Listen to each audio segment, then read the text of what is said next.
Bonjour les graphes, ravi de vous retrouver pour cette nouvelle vidéo.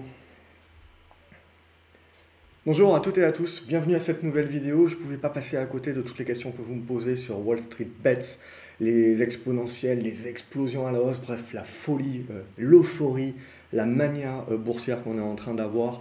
Alors, tout a commencé par GameStop, bien entendu, et ça date pas d'hier, mais ce que l'on voit, c'est que même aujourd'hui, au jour justement où on a l'information qui traverse comme ça à la vitesse de la lumière, on voit qu'il faut quand même 2-3 jours pour que les choses commencent à se mettre en place et que ça crée l'effet boule de neige. Puisque bien entendu, du coup, on me pose beaucoup de questions sur qu'est-ce qu'est Wall Street Bet, qu'est-ce qui est en train de se passer là-dessus. Si vous avez suivi mes différentes vidéos, c'est la partie exponentielle, la partie full, la partie mania, euphorie. On achète sans discernement, sans regarder les capitalisations, on achète parce que ça monte, on fait du suivi de tendance.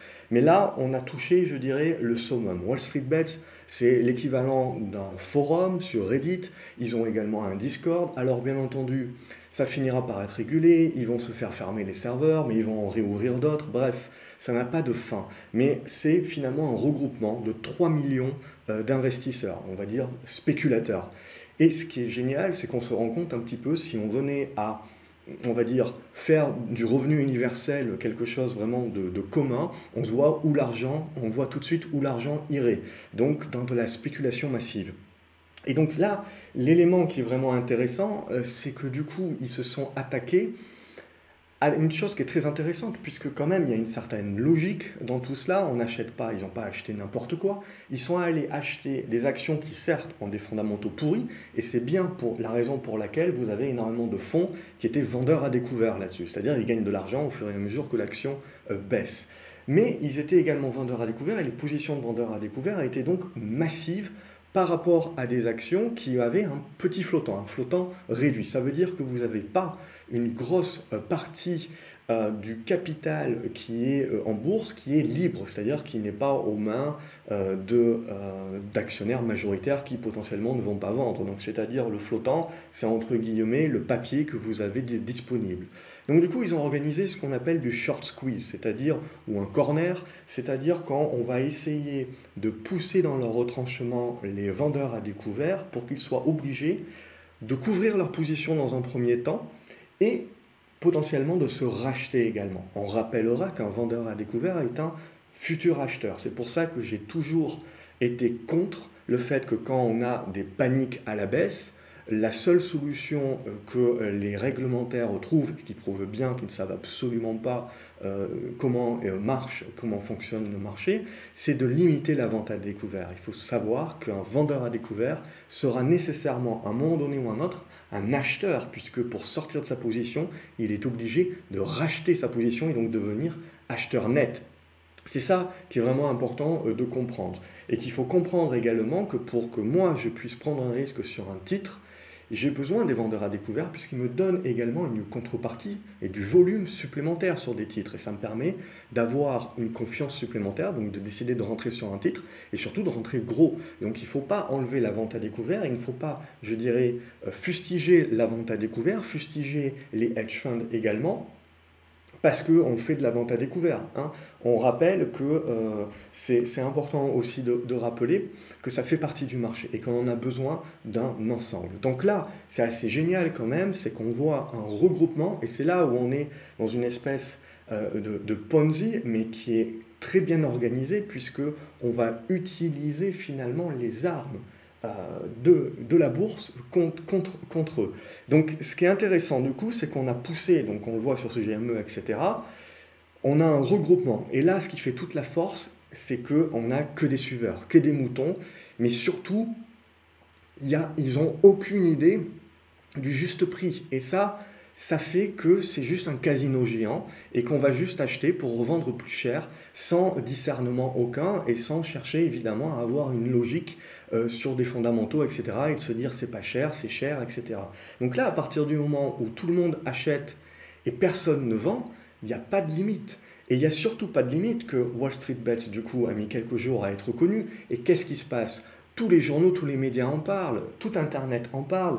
Donc en plus, ce n'est pas seulement les personnes de Wall Street Bets qui achètent, c'est tous les suiveurs qui sont en train de se dire, de suivre le pump, et donc on rentre dans cet effet exponentiel, c'est-à-dire qu'on se retrouve avec encore plus, et il y a même des pros, hein, bien entendu, et donc des plus gros portefeuilles, qui vont suivre ce sur quoi les gens de Wall Street Bets s'intéressent, et qui vont eux aussi acheter sans discernement. Donc on ne fait que multiplier l'effet boule de neige. Bien entendu, à terme, ça finira mal, et quand est-ce que ça finit mal, ce genre de choses? C'est quand le groupe se désolidarise. De façon que le groupe se désolidarise, soit on arrive à des niveaux de gains stratosphériques qui fait que, évidemment, émotionnellement parlant, il y en a certains qui vont tout simplement vouloir encaisser, et donc petit à petit, on va se retrouver avec moins. Mais qu'est-ce qui va se passer également? C'est que ceux qui ont gagné gros, il y a fort à parier qu'ils vont encaisser, mais qu'ils n'ont pas retenu la leçon. Le marché leur a donné aucune leçon encore, ils ont toujours été gagnants. Donc ils n'ont jamais vécu de correction, ils n'ont jamais vécu de panic selling, donc ils vont réinvestir cet argent-là en pensant que ça dure éternellement. Et donc on ne fait qu'avoir des effets multiplicateurs encore plus gros, et surtout comme tout le monde du coup suit ça, ces réseaux sociaux puissance 10, et donc là on est vraiment dans de la pure mania.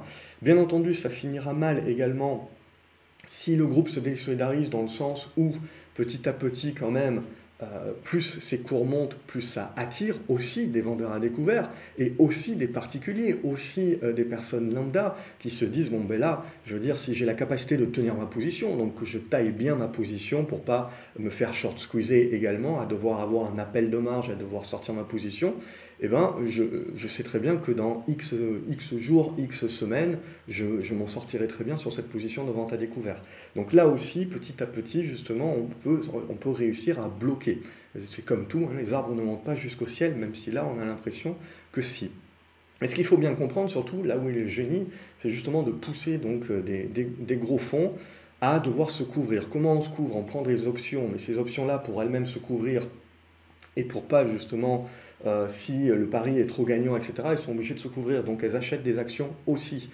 Les hedge funds, pour se couvrir, en fait, ils vont avoir une position nette qui est très certainement fortement en vente à découvert, mais pour se couvrir également, au fur et à mesure où ils perdent de l'argent, ils ont beaucoup de cash, donc il ne faut pas non plus se soucier des hedge funds. Alors il y en a peut-être quelques-uns qui vont beaucoup souffrir, voire qui vont fermer les portes, peut-être les plus petits, mais les autres, ils sont quand même assez étendus. Mais là, ce qui est d'autant plus génial, c'est qu'en gros, on a pris la liste des valeurs qui étaient les plus vendues à découvert sur Wall Street, et vous pouvez être sûr qu'on est allé piocher les unes après les autres. Et là maintenant que tout le monde est au courant de ce que fait Wall Street Bets, que tout le monde a vu les explosions de 200-300%, bah, tout le monde se dit, je retire ce qui se passe sur le marché, c'est qu'on fragilise la tendance, puisqu'on a des arbitrages qui se mettent en place. D'une part, les hedge funds qui ont des appels de marge, qui doivent sortir de leur position, éventuellement, avant de sortir de leur position, ils vont aller couper d'autres positions, donc initier aussi des ventes sur d'autres positions, des positions sur lesquelles ils sont peut-être longs, c'est-à-dire à l'achat.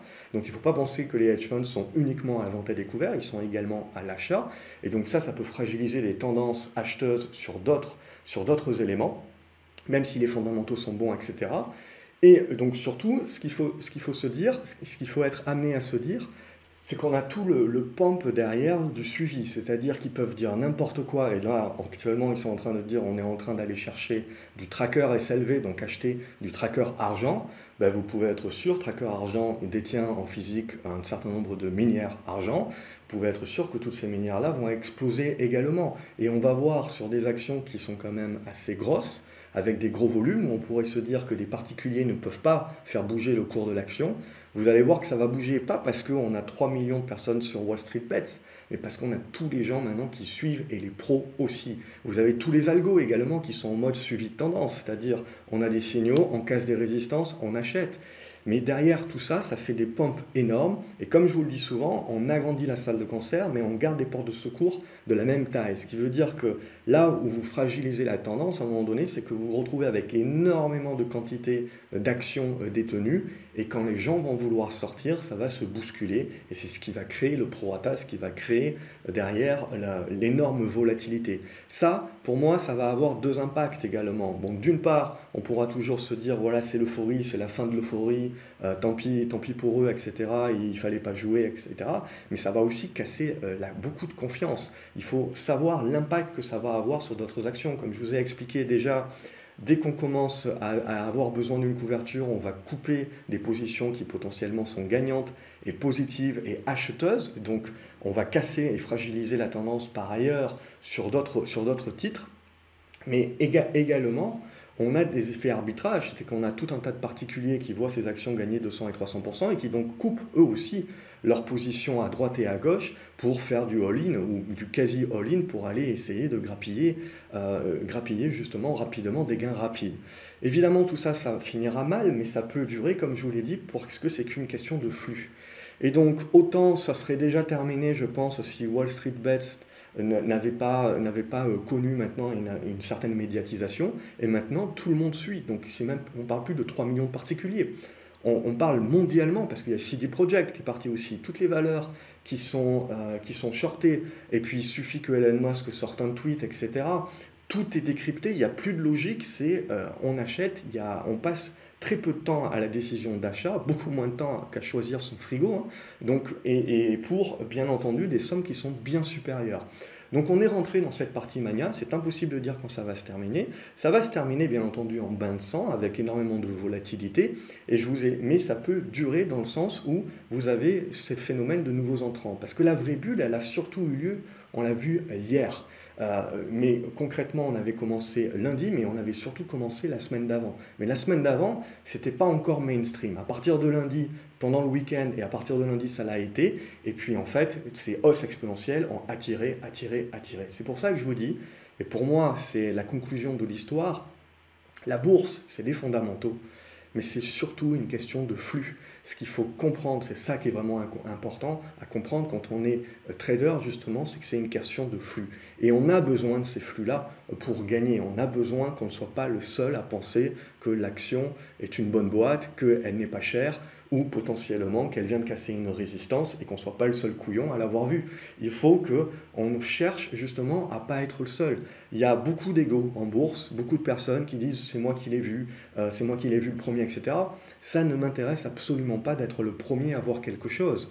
Moi, ce qui m'intéresse, c'est justement que tout le monde voit la même chose, parce que c'est ça qui va me créer les phénomènes de foule, c'est ça qui va me créer les tendances, c'est ça qui potentiellement aussi, à un moment donné où on atteint un niveau de non-discernement sur le marché, me crée des exponentiels à la hausse. Alors bien entendu, il faut savoir raison garder, ça c'est du casino, il faut savoir que si on veut jouer au casino, on peut le faire, mais il faut tailler les positions en conséquence, ne pas rêver bien entendu.